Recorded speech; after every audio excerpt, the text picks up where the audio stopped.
Em 2111, vamos descobrir os últimos progressos na ciência e na tecnologia. Vamos lá? Veremos como a vida será dentro de um século. É realmente incrível. Será que a ciência poderá criar uma raça nova de super-humanos? Iremos de férias para o espaço? Nossa! E os robôs irão nos ajudar com as tarefas cotidianas? Ou algum dia terão o controle da Terra? Meu nome é Itzy Dukevich e convido você para ver comigo a 2111.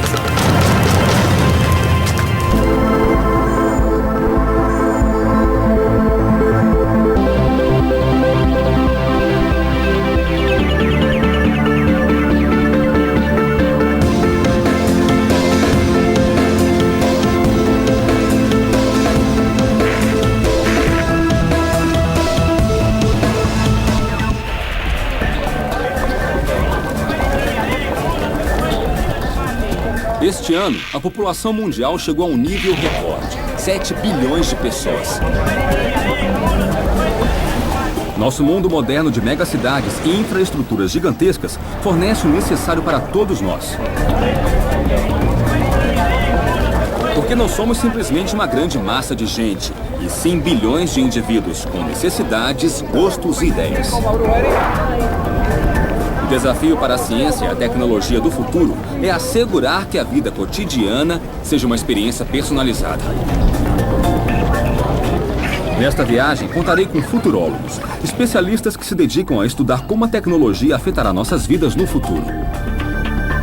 Minha teoria do futuro é a evolução conjunta da tecnologia com o homem. E a evolução adequada resulta em pessoas mais inteligentes e mais saudáveis, em uma sociedade mais segura. Cada vez mais, os computadores irão se adequar a nós. E cada vez menos sofisticação será exigida para se ter o valor agregado dos computadores ou da robótica no futuro. A primeira etapa dessa viagem começa em Tóquio. Aqui no Japão, uma nova tecnologia é desenvolvida para identificar alguém ao entrar ou sair dos lugares. E a chave está bem debaixo dos nossos pés. Bem, na verdade, debaixo do pé não. É o pé. Na Universidade de Shinsu, no Japão, Todd Pataki conduz uma pesquisa que permitirá reconhecer e identificar cada pessoa de acordo com a sua pisada. A pisada de cada pessoa é única, como as impressões digitais. Podemos estudar o modo como usa os pés com uma técnica de análise da pisada. A vantagem de usar essa análise em vez das impressões digitais ou da análise da íris é que pode ser realizada de forma rápida, discreta e sem que a pessoa tenha que parar. Para analisar os detalhes da pisada, Pataki utiliza uma plataforma com 12 mil sensores que registram dados da forma e pressão de cada passo. No protótipo, é preciso estar descalço. Enquanto eu caminho, dá para ver a distribuição da pressão sobre o solo nessa tela. Eu tô vendo.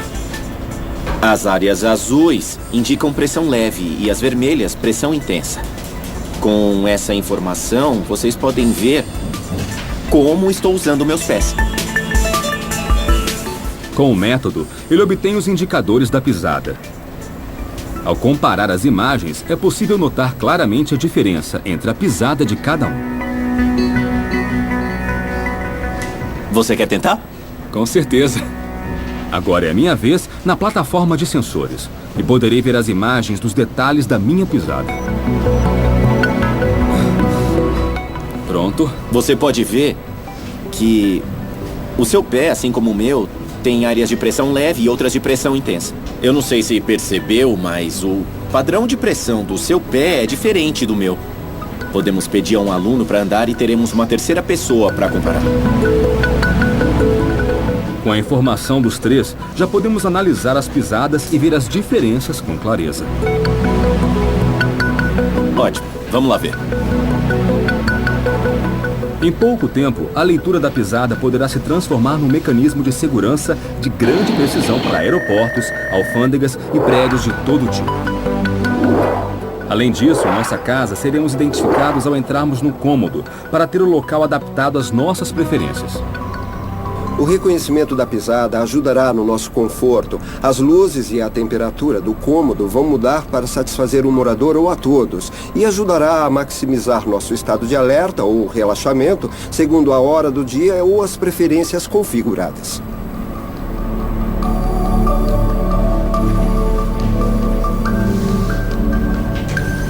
Eu imagino que os comerciantes vão adorar identificar a pisada dos clientes para prever o que oferecer para eles. Com certeza. Se puderem saber a idade aproximada e talvez o sexo do cliente quando ele entrar na loja, vão poder direcionar o atendimento ou informação que pode ser útil para o cliente. Em um futuro não tão distante, a utilização dessa tecnologia irá mudar o modo como todos encaramos o nosso dia a dia. Agora imaginem isso. Eu vou às compras no meu centro comercial preferido. Entro numa loja, piso no sensor de pisada que imediatamente me reconhece e avisa os vendedores da minha chegada. Mas não é só isso. Eu posso ser um entre 10 mil visitantes naquele mês, mas na mesma hora saberiam do meu histórico de visitas, de compras, as ofertas que poderiam me interessar e eles ainda saberiam o meu nome.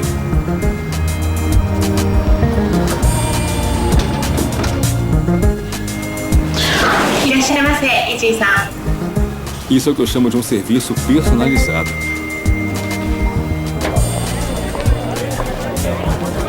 O reconhecimento da pisada é um aspecto entre uma gama enorme de coisas que vão saber sobre nós. Então, o mundo poderá se tornar cada vez mais e mais receptivo. Por isso, muito do que nunca imaginamos vai se desenvolver nos próximos 100 anos. Com base nas respostas que nosso próprio corpo irá transmitir sobre suas necessidades e desejos atuais e possivelmente também sobre os desejos e necessidades futuros. Mas já existem pistas indicando que em 2111, em vez de irmos atrás do que queremos, os produtos e as ideias de alguma forma é que chegarão até nós. Nessa era consumista do século XXI, em qualquer lugar que estejamos, vemos propagandas dos novos produtos. Agora, anunciantes buscam novas formas de chamar a nossa atenção. Os últimos avanços em tecnologia estão permitindo com que desenvolvam um novo estilo de publicidade que é direcionada ao indivíduo, a cada um de todos nós. E na cidade de Londres, isso já é utilizado. A equipe da 3D Exposure já pôs em prática nas ruas uma tela que consegue diferenciar o sexo da pessoa que para diante dela. Colocamos uma câmera embaixo ou ao lado da tela que coleta informações do rosto que está captando. Nós realizamos esses cálculos que diferenciam se é homem ou mulher. E hoje já atingimos 96% de acerto. Então a propaganda muda de acordo com quem está na frente, conseguindo chamar sua atenção de forma efetiva. A informação que recebemos do mundo está ficando cada vez mais personalizada. No geral, acho que é uma coisa positiva. Qualquer empresa que queira conquistar um lugar no futuro da economia mundial irá implantar o conceito de personalização, tanto para bens como para serviços. O primeiro desafio para a publicidade diferenciada testada em Londres foi distinguir o rosto feminino do masculino sem cometer erros. Trata-se da relação entre os olhos, a boca, orelhas, queixo e linha do cabelo e do resultado da combinação entre todos eles. Obtemos um algoritmo que processa todos esses dados em uma tela de amostragem de milhares, na verdade dezenas de milhares de pessoas. O sistema que usamos tem tecnologia infravermelha que envia feixes que envolvem o seu corpo e devolvem para a lente da câmera. E com essas informações eu consigo determinar a altura da sua cabeça, a distância dos ombros, pescoço, dorso, quadril, joelhos e pés, ou seja, registrar o corpo todo. Mas é uma tecnologia que abre as portas para opções mais complexas do que a simples distinção de gênero. É possível usar a posição da mão, por exemplo, como um cursor para controlar o que acontece na tela. Então é possível folhear um catálogo, brincar com um jogo de corrida de uma marca de carros, ou controlar um avatar na tela de modo mais complexo, ou até um personagem de um videogame ou filme. Podemos controlar todos os movimentos realizados.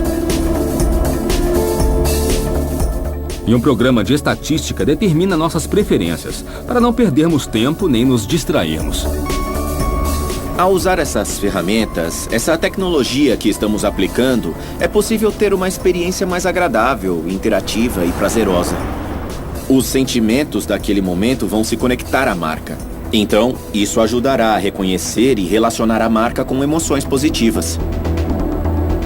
A reestruturação de um anúncio publicitário hoje é moldada de acordo com suas emoções ou com o que você procura no momento em que está atento a ele.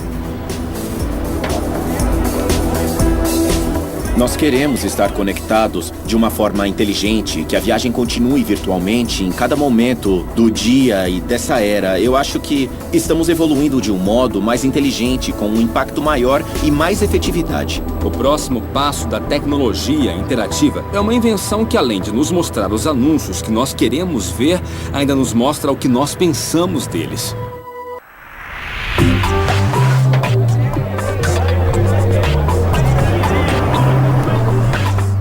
Com todo o tempo que passamos na frente do computador e interagindo com outros dispositivos, seria bem mais fácil, em vez de seguir normas fixas, que as regras se adaptassem ao nosso estado de espírito. Por isso eu vou para Boston descobrir se as máquinas finalmente conseguirão nos entender.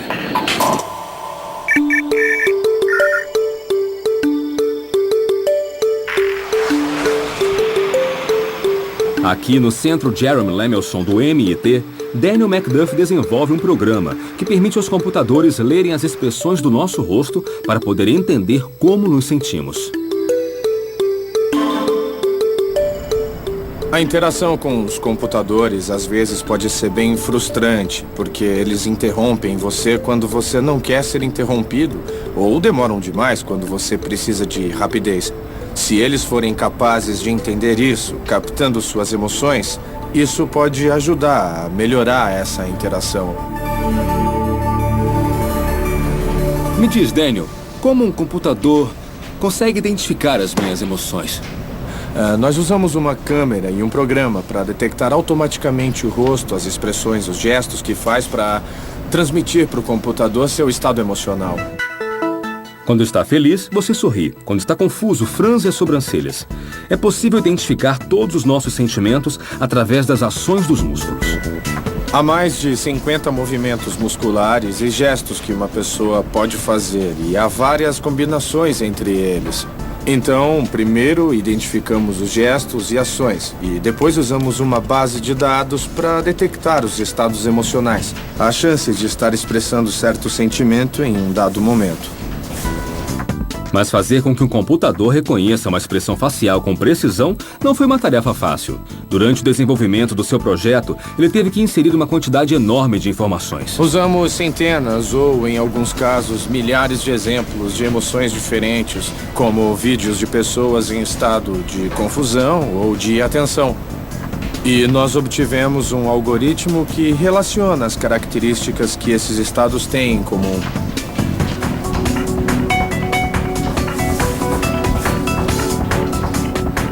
Na tela vemos que a câmera está identificando as características do seu rosto, das sobrancelhas, dos olhos, do nariz e da boca. Observamos o deslocamento desses pontos com seus gestos e expressões faciais. As linhas pretas mostram a orientação da sua cabeça e os pontos vermelhos identificam as características particulares do rosto. Então, se levantar as sobrancelhas, verá que os pontos se elevam. Eu estou vendo que aqui tem um tipo de gráfico e ele pode ser usado para entender a reação das pessoas ao verem um filme ou um comercial?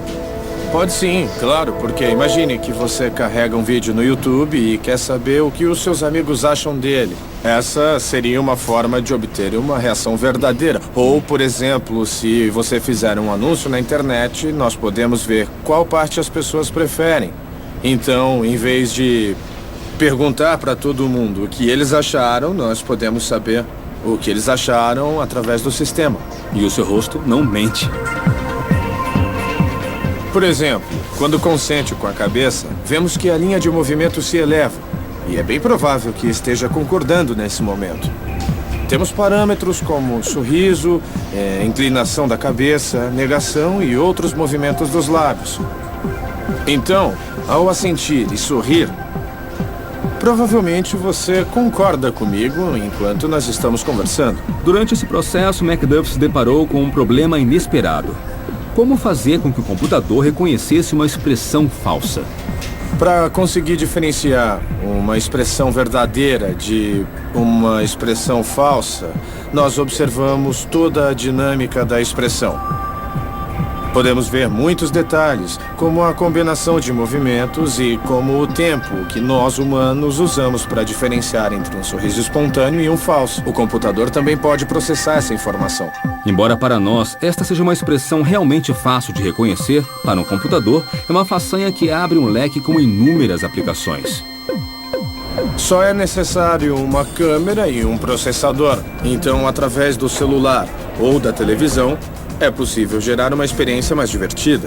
Ou também com consoles de videogames. Isso pode ser muito útil para saber a reação do público diante do conteúdo de mensagens como a publicidade. Nós não queremos mais só ouvir o que as pessoas dizem que gostam ou querem rever. Nós queremos saber do que elas realmente gostam. O próximo passo desse projeto será reconhecer as expressões fora do laboratório. E no futuro, implementar essa tecnologia em todas as máquinas que nos rodearão. As emoções são parte importante da interação. E o contato de robôs com humanos pode ganhar bastante se eles forem capazes de incorporar o entendimento das emoções.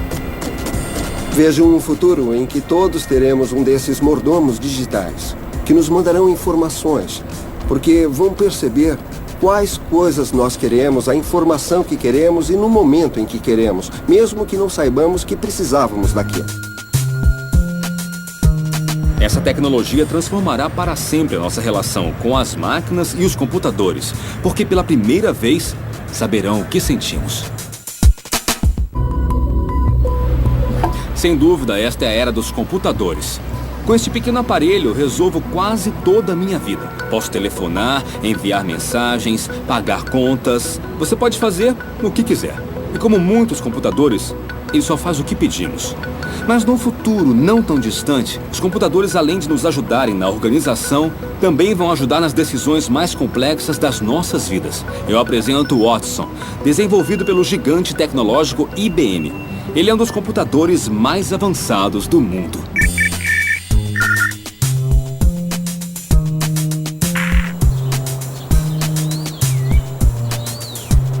Estamos no Centro de Pesquisa Watson de Nova York para conhecer Eric Brown, um especialista em ciências da computação que trabalha na divisão de pesquisas que produziu o Watson.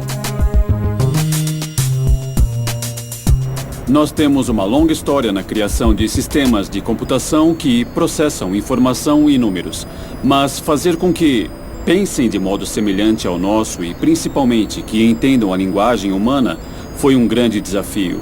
Nosso cérebro foi criado para fazer isso naturalmente. Para um computador, isso é muito difícil. Essa é a primeira barreira do problema. Watson é a tentativa de resolver o problema de fazer com que computadores entendam os humanos, interagindo com eles de forma mais natural. Watson é o começo de uma nova era de computadores cognitivos que pensam, aprendem e chegam ao entendimento perfeito com os seres humanos. Esse é o sistema Watson. O hardware consiste em 10 racks, cada um com 9 servidores, então temos 90 servidores. Cada servidor possui 32 processadores, é o equivalente a 2.880 processadores. Toda essa capacidade de armazenamento se faz necessária, já que o Watson é alimentado constantemente de informação proveniente de centenas de milhares de fontes do mundo todo. Para termos uma ideia, até 2111 poderemos ter informação disponível de 2,8 zettabytes, o equivalente a 11 pilhas de DVDs indo da Terra até a Lua. O interessante no Watson é que ele funciona integrando vários programas diferentes, o que chamamos de analítica. Podemos pensar em cada um como um especialista. Um especialista humano é bom em determinada área, mas é muito difícil encontrar alguém que saiba tudo sobre todos os assuntos possíveis. Manoj Saxena é gerente-geral da divisão de soluções do Watson. É quem mais entende e promove todas as aplicações possíveis para esse supercomputador que se transformou no consultor mais requisitado do planeta.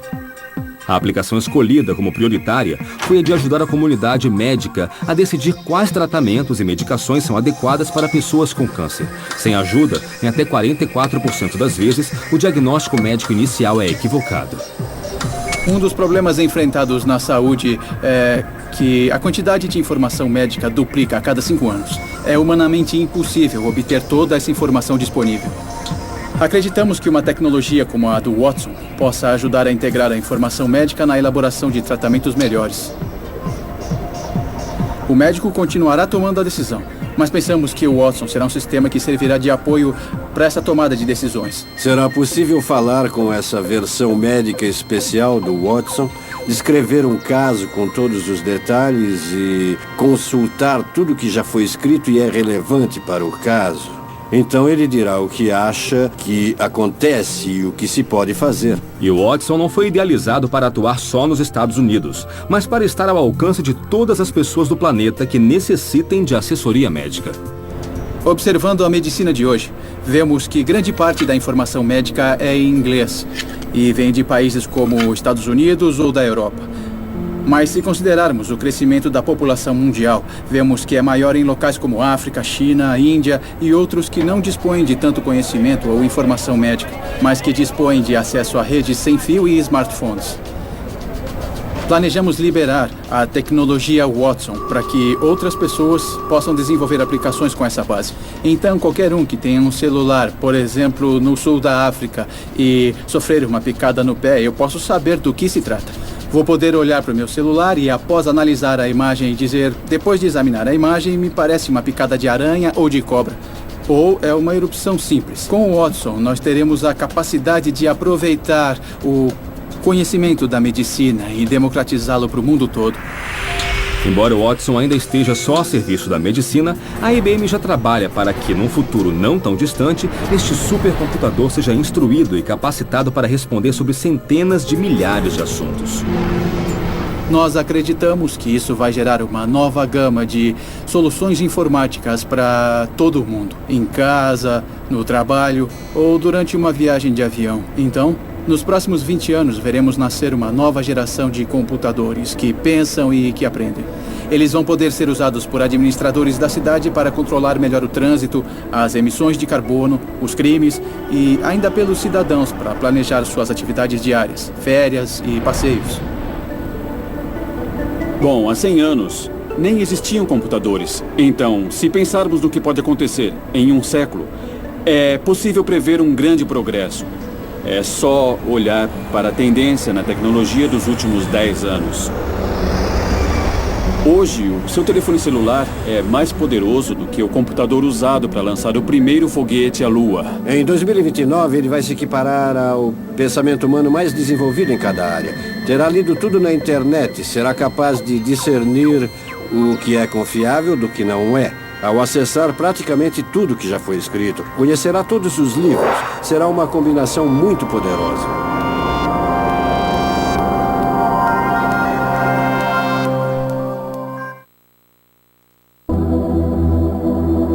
Há 100 anos, as cidades com mais de 1 milhão de habitantes eram apenas 16. Hoje, já são 450. A humanidade cresce num ritmo alucinante. As cidades terão que ser mais inteligentes.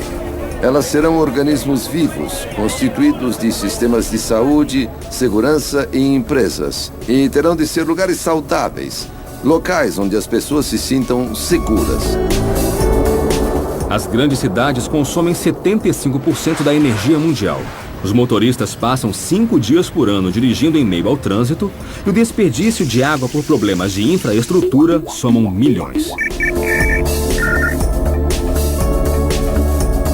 Mas os engenheiros da gigante da informática, IBM, já trabalham na solução desses problemas. Fábio Gandur, chefe da equipe do Laboratório de Pesquisas da IBM no Brasil, acredita que a resposta seja criar um planeta inteligente. O que é um planeta instrumentado? É um planeta que tem instrumentos de medição, instrumentos de percepção do estado das coisas, sensores que são capazes de perceber tudo. Para transformar a teoria em realidade, a equipe da IBM escolheu uma das maiores cidades do mundo, o Rio de Janeiro, que além dos problemas de toda a grande metrópole, recebe uma quantidade enorme de turistas e sediará eventos importantes como a Copa do Mundo de 2014 e os Jogos Olímpicos de 2016. Para enfrentar tamanhos desafios, foi criado o Centro de Operações do Rio de Janeiro, um sistema integrado que monitora diferentes serviços públicos da cidade. Quando você coloca pessoas responsáveis por todos esses sistemas na mesma sala, se comunicando sem nenhuma burocracia, um falando direto com o outro, na frente de um grande painel, com todas as informações que apoiam a decisão dessas diferentes pessoas, elas se entendem muito melhor, muito mais rapidamente, com muito mais agilidade, mais precisão. É assim que funciona o sistema de controle de operações da cidade do Rio de Janeiro. Essa nova cidade inteligente conta com mais de 300 computadores e um super painel de mais de 80 metros quadrados que transmite as imagens de 500 câmeras distribuídas por toda a cidade. O Centro de Operações é inspirado nos centros de controle da NASA para missões espaciais. Aqui é a sala de controle do Centro de Operações. Aqui nós temos um grande painel que controla a vida da cidade. Esse é o maior telão da América do Sul. E aqui, normalmente, num dia normal como hoje, nós temos à direita as informações de meteorologia, no centro as informações de trânsito. Aqui nós temos o nosso painel de controle, que é o painel de trabalho, que recorda todos os incidentes. E depois aqui nós temos informações genéricas que os operadores puxam. Funcionamento dos rios, níveis de rios e lagoas, qualidade do ar, o grid de fornecimento de energia elétrica, o transporte público e as principais vias que chegam na cidade. O Centro de Operações nunca para. São 400 pessoas que trabalham em 3 turnos, cobrindo 24 horas por dia. Aqui nós temos a cidade nas nossas mãos. Esse sistema permite saber tudo o que está acontecendo. De um grande incidente a um pequeno incidente, como por exemplo esse. Esse incidente é um carro que está parado na porta da calçada de um morador. O morador não consegue sair porque tem um carro parado. Nós sabemos onde está o incidente e nós acionamos o policial mais próximo para ir lá e mandar liberar a calçada. Com a informação organizada através de um software eficiente, os operadores trabalham na fluidez do trânsito. Eu modifico os tempos semafóricos, tá, para que eu dê fluidez, né, à parte de trânsito na rua. Eu estou vendo que eu tenho na via principal, eu estou com 70 segundos e eu preciso aumentar esse tempo, porque eu estou com congestionamento na via. Aí eu vou aumentando o tempo semafórico até que chegue aquilo ao tempo que eu acho que há condições de dar maior fluidez no trânsito. No Centro de Operações, também opera um sistema de prognóstico meteorológico de alta resolução para a previsão do impacto de tempestades com 48 horas de antecedência. Graças a esse sistema e a análise geológica da cidade, é possível prever lugares propensos a inundações, criar planos de ação e alertar a comunidade.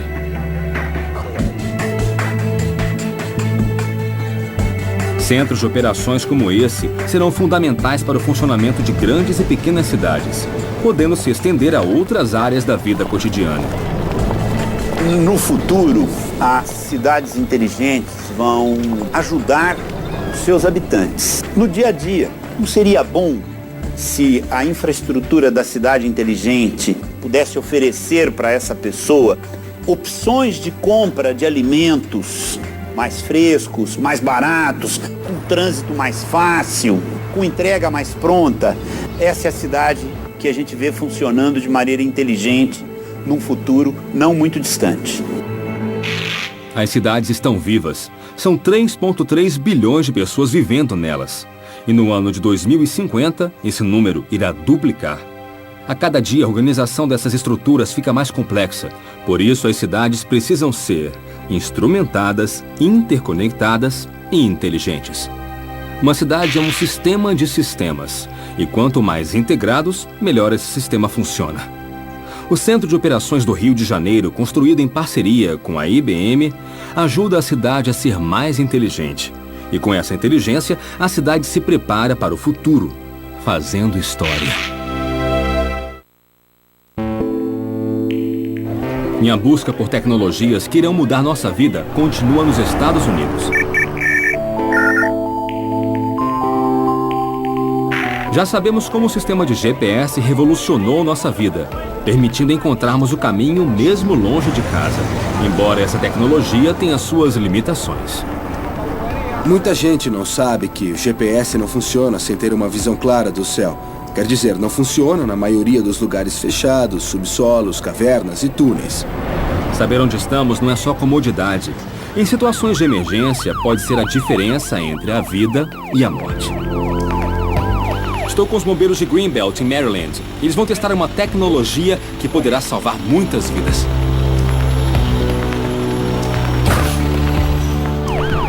Aqui, os bombeiros testam uma nova tecnologia que superará as limitações do sistema GPS, dando uma localização precisa mesmo dentro de um prédio. Eu vou me preparar para sentir o que os bombeiros vivem todos os dias. Equipamento de proteção básica para ter a experiência completa de um incêndio real. Então eu verei como será com fogo de verdade.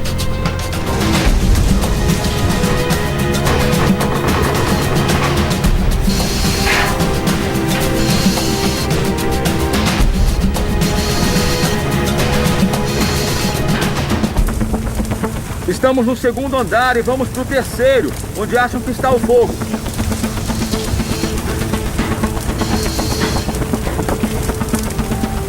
O incêndio é no terceiro andar. Não estou conseguindo ver nada. Eu acabei de cair da escada.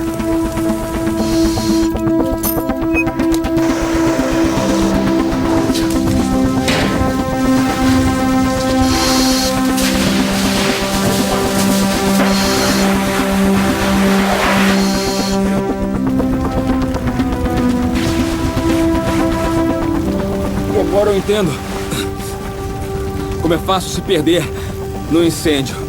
A fumaça não deixa você ver nada. E você perde o senso de direção. Eu tiro o chapéu para eles, os bombeiros. Por isso, o grupo da TRX Systems desenvolveu um sistema de localização que podemos usar em qualquer situação e que dá a localização em 3D.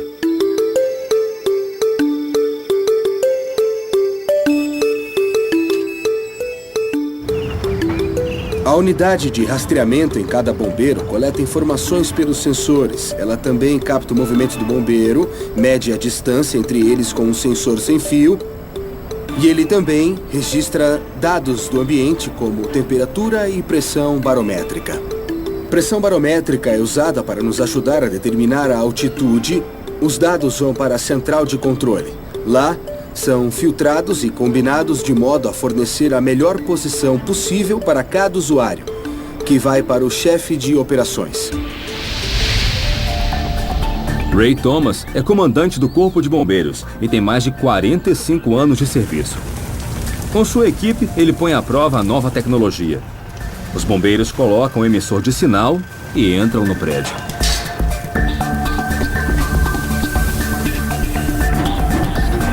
Agora estão chegando ao incêndio. Preciso me comunicar com eles e analisar. Eles passam o estado do problema. Atenção, aguardando posição. Mayday, Mayday, bombeiro caído. Equipe vermelha, Mayday no terceiro andar. Iniciem a operação. Grupo vermelho, entendido. Mandarei reforços. Ray, qual é o problema? O teto do terceiro andar desabou e temos 2 homens presos. Então transmitiram um Mayday, que é o nosso sinal de socorro, e a equipe vermelha, que estava embaixo, vai resgatá-los. Eu fico aqui dando as coordenadas. Agora, também posso monitorá-los fisicamente. Sei onde as equipes estão. Digamos que a equipe de resgate vá pelo caminho errado ou se atrapalhe. Então, eu posso orientá-los e falar, não, é na outra porta, embaixo. E eles não têm como saber com a fumaça. É uma busca às cegas. Agora sei exatamente onde o grupo se encontra. O tempo é crucial. Sim, eles têm 25 minutos de oxigênio no máximo. O tempo é limitado. Em uma busca às cegas como essa, cada minuto conta. Já usaram parte do oxigênio. Mas em 5 ou 4 minutos posso mandar uma equipe de resgate e vou retirá-los de lá. E o que você vê agora, Ray? Agora vejo que o primeiro grupo entrou e está andando. Por isso sei que estão próximos. Equipe vermelha deveriam estar no quadrante traseiro delta de sua posição. Tudo bem? Sim, temos que tirá-lo daqui. Certo. Pronto? Vamos? Pronto. Vamos lá. 1, 2, 3. Achei o setor bloqueado. Ótimo. Mayday resolvido. E me fala uma coisa, o dispositivo de rastreamento, ele é bom? Ah, é uma maravilha. E reduz o tempo de resgate de 25 para 4 ou 5 minutos no máximo. Nossa, impressionante. Para os bombeiros, poupar tempo é salvar vidas. Mas no futuro, esse sistema não ficará só nos serviços de emergência. O TRX foi criado para os bombeiros. Depois desenvolvemos protótipos e percebemos que há um mercado bem mais abrangente. E com o tempo, imaginamos que o produto seja integrado a celulares e que quase todos possam aproveitar. Uma vez que os celulares saibam nossa posição com precisão e em 3 dimensões, teremos à disposição uma gama enorme de novos serviços. Pode ser utilizado por anunciantes para publicidade direcionada a consumidores quando estão andando por um centro comercial. Por exemplo, é possível captar com precisão quando o consumidor passa por uma loja e, em seguida, mandar um anúncio para essa pessoa.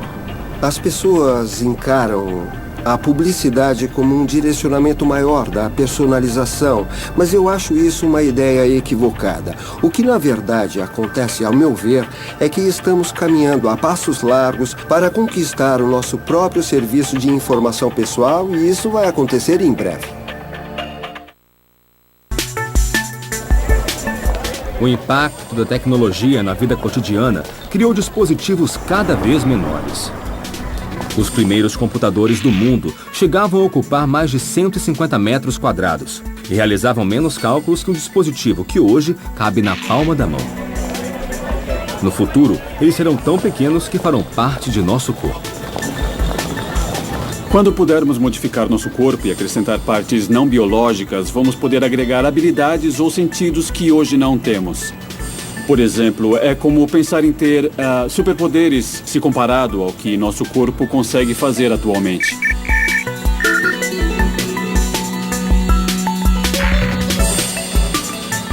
Na Universidade de Illinois, nos Estados Unidos, John Rogers cruza um novo limite na incorporação de tecnologia em nossa vida cotidiana. O professor garante que no futuro controlaremos nosso mundo com uma tatuagem eletrônica. O que nós pesquisamos aqui é único. Isso nos remete imediatamente à capacidade de integrar a eletrônica avançada ao corpo de uma forma que antes parecia ser impossível. Para conseguir desenvolver tal tecnologia, é necessário um material tecnológico bem mais fino, altamente expansível e mais adaptável que os comuns de silicone. John se inspirou no próprio corpo humano. Se pensar na pele, é um tipo de material que pode deformar, esticar e movimentar, de modo a permitir os movimentos naturais do corpo. Uma lâmina de silicone não tem essas propriedades. O resultado foi um material ultra fino que dá ao silicone grande flexibilidade e uma estrutura que ainda o torna expansível. Isso tem 1 milímetro de espessura.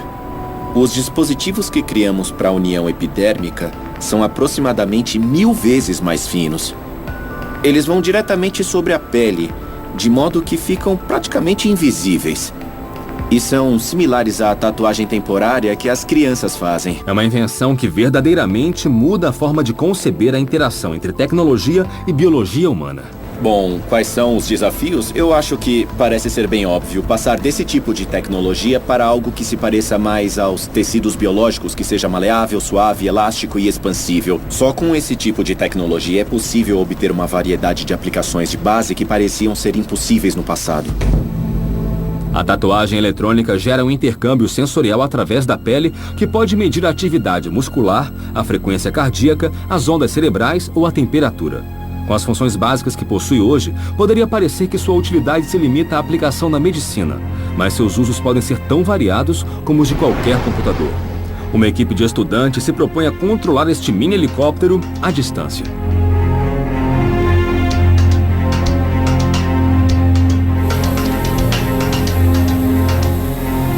Aqui, os eletrodos flexíveis captam os sinais elétricos que os músculos geram, os sinais dos neurônios que se conectam com os músculos. Então, ao flexionar os músculos, há uma explosão de atividade elétrica que o sensor é capaz de ler. Nós amplificamos isso com um amplificador que fica dentro do computador. Assim, ele lê os sinais. Podemos usar um algoritmo de aprendizagem desenvolvido pelo laboratório do professor Brittle para rastrear essas ações.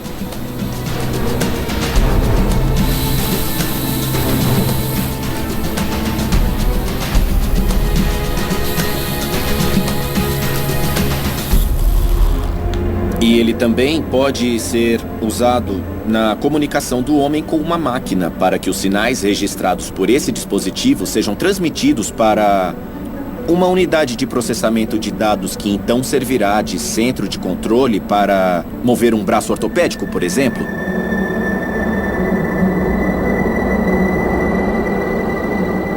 Além de dispositivos que ofereçam capacidades múltiplas, imaginamos vários dispositivos colocados no corpo em diferentes lugares para proporcionar uma função específica. Em longo prazo, pensamos em dispositivos biointegrados que coexistam com a biologia, que vivam juntos por períodos prolongados para melhorar a saúde e o funcionamento desses tecidos. Esse é um projeto para 10 ou 20 anos, mas é o futuro de longo prazo para nós. Às vezes, a tecnologia avança mais rápido que nossa capacidade de adaptação. Mas no futuro, isso não será mais problema. A tecnologia se adaptará a nós. Acho que a maioria das pessoas terá 10 ou 20 coisas implantadas no corpo. Algumas devido a problemas de saúde, outras porque querem benefícios diferentes. O limite entre o nosso corpo e a tecnologia incorporada provavelmente será indefinido. De modo geral, todas as coisas que incorporamos irão nos dar habilidades que hoje não temos para fazer coisas que parecem impossíveis.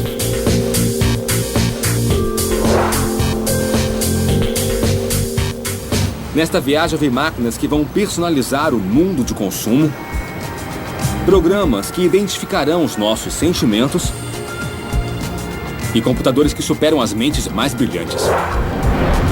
Talvez falte muito para criarmos uma máquina que nos substitua. Mas tenho certeza, nunca mais viveremos sem elas. Assim será o futuro. Assim será 2111. Versão brasileira, Tempo Filmes, São Paulo.